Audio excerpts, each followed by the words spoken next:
Hi everyone, मैंने एक ritual share करा है आपसे जिसमें आपको मून को वाटर ऑफरिंग करनी है। उसमें क्या क्या चीज़ें आपको ऐड करनी है।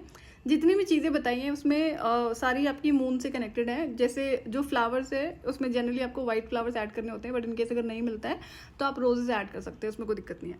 जैसे हम सूर्य देव को जल देते हैं उसी तरह से जो लॉर्ड मून है, चंद्रदेव है, उनको जल देना है। सेम प्रोसेस है। ये रिचुअल मैक्स आपको 9 PM तक परफॉर्म कर लेना है, उससे ज़्यादा डिले नहीं करना है। अगर कभी नहीं कर पाए आप 9 PM तक तो एक आध बार तो कोई बात नहीं, 9:30 तक कर लिया, 10 बजे तक कर लिया, बट हर बार इसको आदत नहीं बनाना है। मंथ में एक ही बार आता है ना फुल मून, अगर इस बार नहीं कर पाए तो कोई बात नहीं, हर महीने आता है फुल मून, तो नेक्स्ट वाले में कर लेना। ये रिचुअल आप पीरियड्स में परफॉर्म नहीं करेंगे और जो लूनर एक्लिप्स होता है उसमें परफॉर्म नहीं करेंगे। सिर्फ ये 2 पर्टिकुलर डेज है जहाँ पर जब आपको इसे परफॉर्म नहीं करना है। अदरवाइज आप इसे हर मंथ के जो फुल मून आता है उस पर परफॉर्म कर सकते हैं। जैसे सूर्य देव को जल देते हैं उसी तरह से चंद्रदेव को जल दिया जाता है। ये जो इवनिंग टाइम पर देते हैं और मैक्स 9 बजे तक आप इसे कर सकते हैं और आराम से कर पाएंगे। उसके बाद में जो दोनों हाथों की 5 फिंगर्स होती हैं, जो जल आपने दिया होता है नीचे, उसको टच करना है, पर अपने फोरहेड पर उस वाटर को लगाना है, आइस पर लगाना है एंड देन थ्रोट पर लगाना है। ये इसका प्रोसेस होता है। वाटर ऑफरिंग के बाद में आप प्रेयर कर सकते हैं और यहाँ पर आपका रिचुअल कंप्लीट हो जाता है। उसके बाद फिर आप अपना घर जा सकते हो, इसमें कोई दिक्कत नहीं है। अब इसे डिपेंड करता है कि आप कहाँ पर परफॉर्म कर रहे हो, अपने ही घर की छत पर परफॉर्म कर रहे हो, बैल्कनी में आपके पास में ऑप्शन है, या फिर कहीं बाहर जाना पड़ता है, वो आपको अपना अकॉर्डिंगली देखना पड़ेगा। जो मून है वो आपके 5 एरियाज से कनेक्टेड है, mental, emotional, physical, financial and spiritual.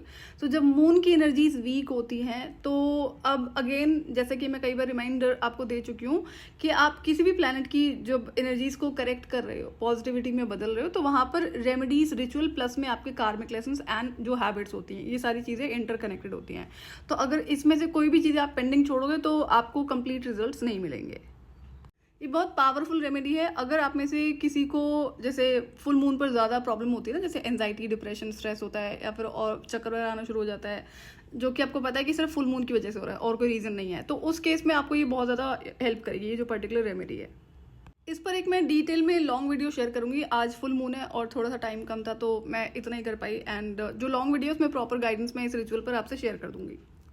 तो ये जो रेमेडी है, जैसे कि 5 एरियाज आपके कनेक्टेड होते हैं मून से, 5 एरियाज पर इफेक्ट पड़ता है अगर मून आपका नेगेटिव साइड में है और उसका कोई पर्टिकुलर प्लैनेटरी पोजीशंस रीजन नहीं होते हैं। ये आपकी हैबिट्स होती हैं, आपके इंटेंशंस होते हैं, आपके कर्म होते हैं और जो कार्मिक लेसन्स होते हैं, सारी चीज़ें कनेक्टेड होती हैं। अब अगर आप में से कोई ऐसा है जो अपने कार्मिक लेसन्स पर बहुत ज़्यादा ध्यान दे रहा है, तो अगर आप कार्मिक लेसन्स को प्रायोरिटी बनाकर देन इस रिचुअल को परफॉर्म करते हो तो आपको अपनी लाइफ में जो ट्रांसफॉर्मेशन है बहुत स्पीड से होता हुआ नजर आएगा। और जैसा कि फुल मून है, आज आप अपना फुल मून वाटर भी प्रिपेयर कर सकते हैं। इसके लिए मैं ऑलरेडी वीडियो आपसे कई बार शेयर कर चुकी हूँ।